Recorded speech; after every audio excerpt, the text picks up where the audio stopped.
The World Economic Forum are a huge global network of elitists, the super rich, and they have a world agenda which they themselves announced and said that their goal is that we all own nothing and be happy about it.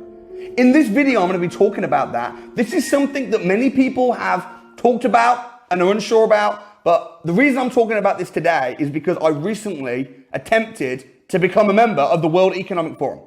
It cost £500,000 a year to join the network, and guess what? I got £500,000. So I reached out to them and I said, hey, I got £500,000, I want to be a member of your network. And they would not have me as a member. Denied. Which made me think, why not? So not only do you have to be really stinking rich, I've never felt so poor. When I applied to be a member of the World Economic Forum, which literally have got people, they're all associated with all the politicians and Mark Zuckerberg, Bill Gates, all these folks are all in this network. And I'm like, well, I'm rich now. I want to join. I want to help save the planet. I want to make the world a better place, which is what you guys all want. That's what their whole thing is about. Let me join. And they gave me a little checklist and they said, what is your net worth?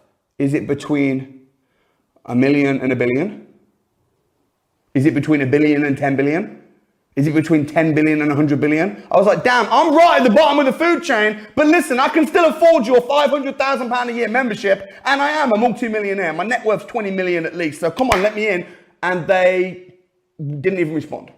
And I've been trying to become a member and they haven't responded. So I did some investigation into who they are and what their agenda is. And the results were shocking. And I think it's almost verging on evil. So I'm going to talk about my factual findings and then let you decide.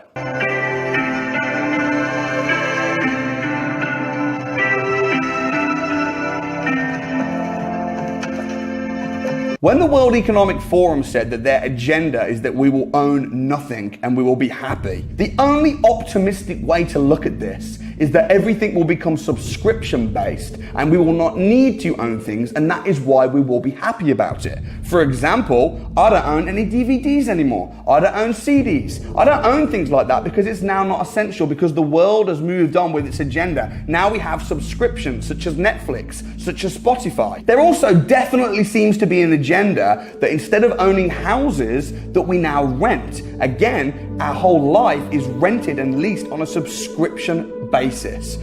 Our cars, we're being incentivized to use public transport and to go electric and to lease cars. So the world is moving away from owning what you have and leasing and renting what you have.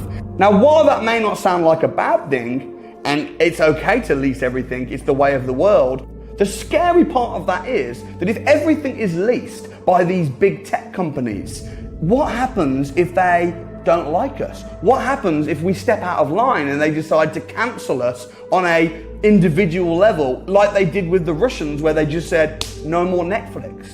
They don't have DVDs. If they cut off the supply of what you're leasing, what it does is it gives them complete control and complete power. And most of these people in these groups are billionaires or multi-billionaires. And it almost seems to me like when money is no object anymore, the next high is world power and control and domination. That's a scary thought. Interesting that Prince Charles is a member. The Chinese president is a member. The banks are a member. There's massive world banks that are members of the World Economic Forum, and they're telling us to stop buying houses, to not own things. They're decentralizing the ability to even own a property. Yeah, what are they doing? What are the banks doing? Well, we know that Lloyds Bank right now in the UK, BlackRock, what are they all doing? They're buying houses en masse and then they are renting them out to us. So when they say own nothing and be happy, really what I think they're saying is you will own nothing and be happy, and we will own everything and be even happier. They're calling this the Great Reset. And people are celebrating the Great Reset because they're broke, because they don't own things, and they're saying, yeah, let's just let the government and the rich just reset everything, and the Great Reset sounds like a good idea. I'm sorry, but to me, the Great Reset sounds like a horrible idea. In fact, anything that's ever started with the great in history has always ended in destruction. The Great Depression, the Great Leap Forward, the Great Recession, the Great War. Whenever anything starts with the great and has a world agenda behind it, it has always ended in destruction and devastation for the general public. But what about all the celebrities, though, that are endorsing it? What about all the big A-list celebrities that are standing behind the movement and saying, yes, this is wonderful, this is going to help the world? Well, you know what? Whenever the celebrities are all endorsing anything at the same time, you know what I generally do? Run. And the way that we are evolved to live becomes more and more distant and remote. We don't live as tribes. We're not in control of our own resources. The idea that we will own nothing and we will be happy sounds like a terrifying, not Orwellian, but sort of Huxleyan idea, that we will be somered into compliance, drugged by a sort of a magical substance in our water, into dumb compliance with the objectives of the powerful while we live as kind of human drones. The World Economic Forum currently has 3,000 paying members.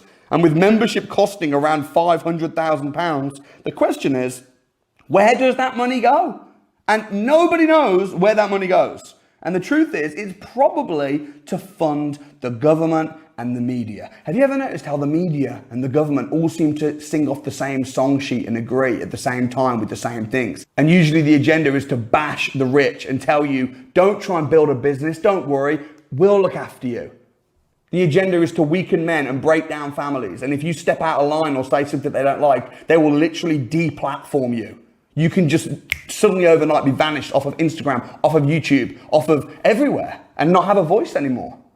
No debate, no discussion, just cancelled, gone. Interesting. And I'm having to be extremely careful about what I say on this video. This video risks being deplatformed. Maybe I'll end up suddenly off of YouTube as well. But I just couldn't bring myself to not speak, at least based off of the research that I've done, and share my opinions on this matter. They train world leaders via their Young Global Leader program. Even Putin was trained by them.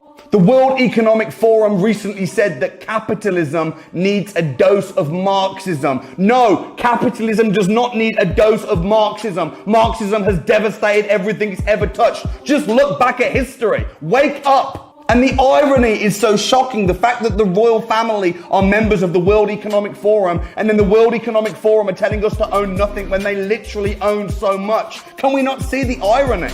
So what are the World Economic Forum actually doing apart from trying to get us used to the idea of owning nothing? What are they doing with their billions of pounds that they are raising through the World Economic Forum, where there's no trace of where the membership money actually goes? Well, it would appear to me that what they're doing is they are controlling the media so that people don't think for themselves anymore. You will vote how they want you to vote. They are trying to gain complete control of everything and everybody, and stripping financial literacy from people, keeping them dumb so they are slaves and workers.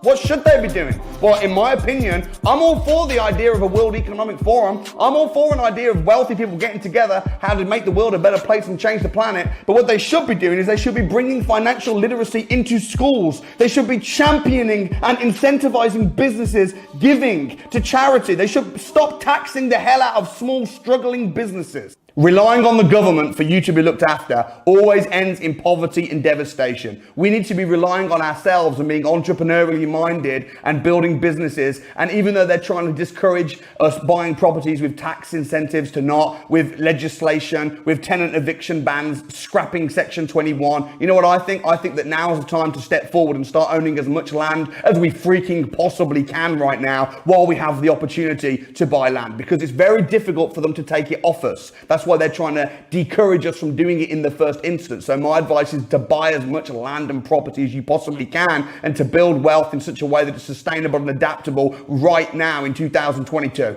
And I don't want to bring a message of negativity and doom to you right now through YouTube. So the question is, what should you do as an independent person, as an entrepreneur? How are some of the ways that you can react to and deal with this world plan to stop this happening? Because that is exactly what we will do. Well, firstly, I would say stop blindly following celebrities' opinions, because they are often paid by these people to share their opinions. Have critical thinking from the media and do not be blinded as a sheep. Do not be sold the lies of the government about looking after you financially. It is a trap. Become financially independent and share the message far and wide for all to see. Now, I have a saying that says, if you can change it, and if you can't, shut up. And that's why I've resisted putting out a video like this for so long. So I just want to share 3 things that I am doing to actively help with the situation and the economy. Firstly is I am bringing financial education to people so that they do not have to rely on jobs.